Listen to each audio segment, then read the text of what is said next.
તો દોસ્તો આજે હું તમને લઈ આવ્યો છું અજમાવત કોટ કે જેને મહાન પ્રતાપી રાજા પ્રતાપસિંહ સોલંકીએ ઉત્કંઠેશ્વર મહાદેવના આશીર્વાદથી આઝમ ખાન નામના સુબાને યુદ્ધમાં પરાસ્ત કરી અજમાવત કોટ પર ભવ્ય વિજય પ્રાપ્ત કર્યો હતો। તો બન્યા રહેજો વિડીયોમાં અંત સુધી, હું તમને રૂબરૂ કરાવીશ આ કિલ્લાના સંપૂર્ણ ઇતિહાસ અને બાંધકામથી। તો આ છે અજમાવત કોટ है।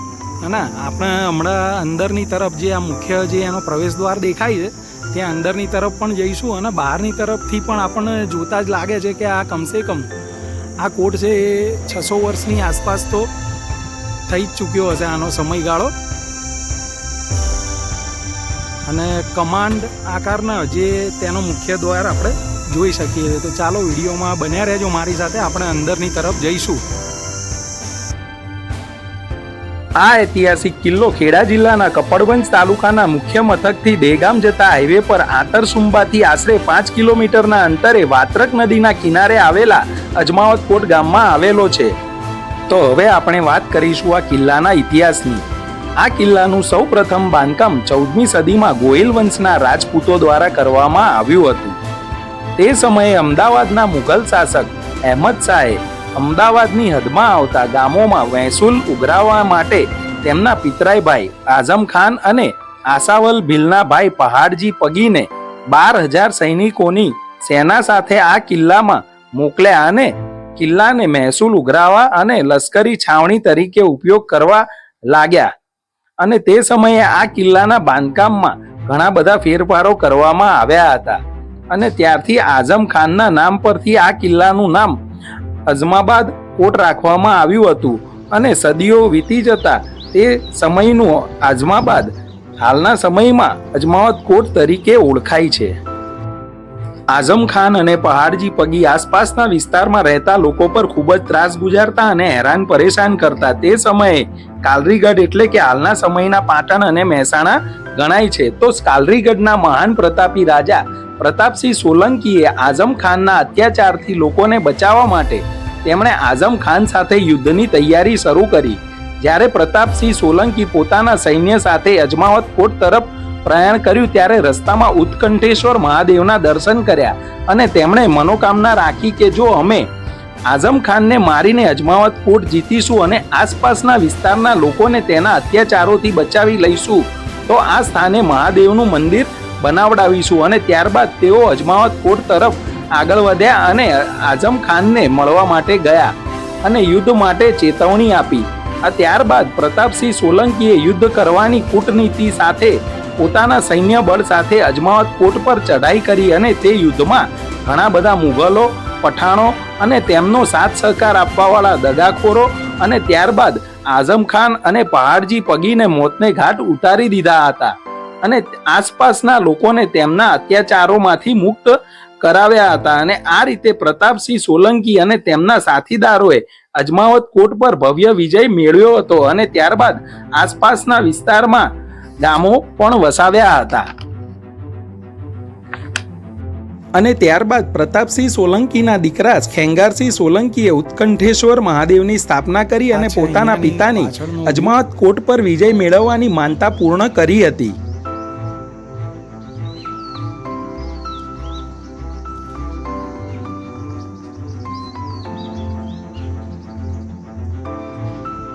અને ઉપરની તરફ જો આપણે અહીંયા ક્યાંક રસ્તો હશે તો ઉપરની તરફ પણ જઈને હું તમને ત્યાંથી પણ અહીંયાનો વ્યૂ બતાવી દઈશ।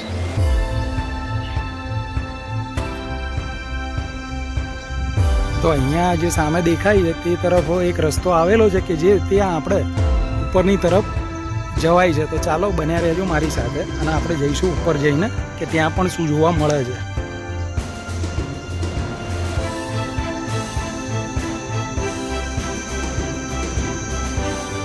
અહીંયાથી ઉપરની તરફ હોવાય છે।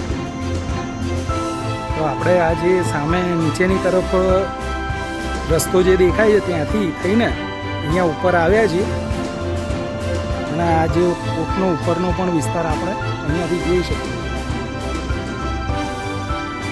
અને કોટની બિલકુલ આ બાજુ એક શાળા પણ આવેલી છે જે અત્યારે વેકેશન હોવાને કારણે બંધ છે। આ જે પણ બાંધકામ આપણે જોવાય મળે છે તે સંપૂર્ણ તે સમયે આજથી જ્યારે આ કોટનું નિર્માણ કરવામાં આવ્યું હતું ત્યારનું જ આ છે.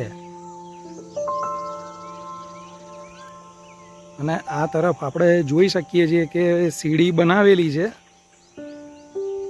ત્યાં સીડી ચડીને આપણે ઉપર જવાય છે. તો ચાલો જઈશું આપણે ઉપરની તરફ. થોડા સાચવીને જવું પડે એવી છે, કેમ કે આ સીડી થોડી તૂટેલી જોવા મળે છે આપણને.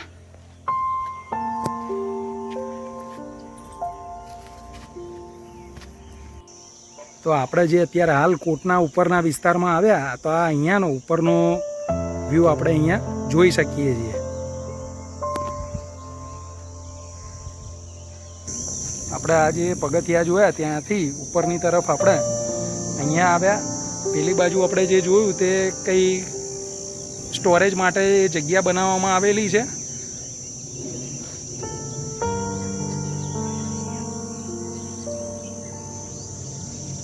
અને અહીંયા જે આપણને આ કમાન્ડ આકારના જે બનાવવામાં આવેલું છે ગેટ જેવું, ત્યાં આપણને ટોટલ અત્યારે 3 જોવા મળે છે. અને એક અહીંયા જોઈએ છે આપણે કે જે પૂરી રીતે ધ્વંસ થઈ ચૂકેલું છે. આ તરફ જે કમાન્ડ જોવા મળે છે તે આપણે નીચેની તરફ જઈને પણ જોઈ લઈશું કે તેનો નીચેથી પણ વ્યૂ કેવો જોવા મળે છે.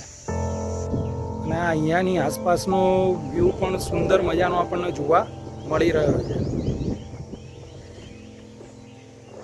દૂર દૂર સુધી આપણને વૃક્ષો છવાયેલા જોવા મળે છે.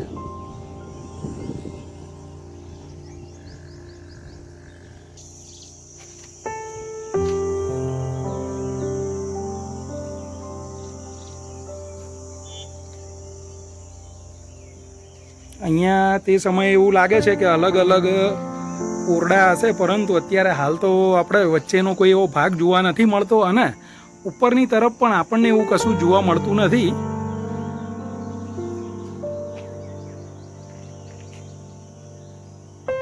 સુંદર મજાની આ પૌરાણિક સ્થાન આપણને અહીંયા જોવા મળી રહ્યું છે. અને આ છે કમાન.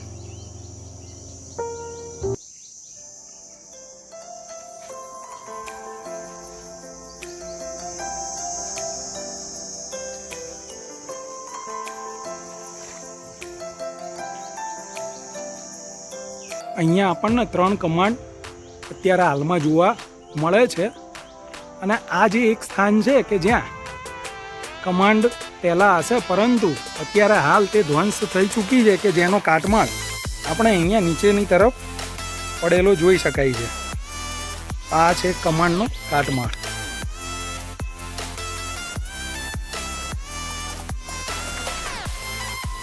તો મિત્રો આપણે હવે અહીંયા જે બધું જોવાનું હતું તે જોઈ લીધું છે.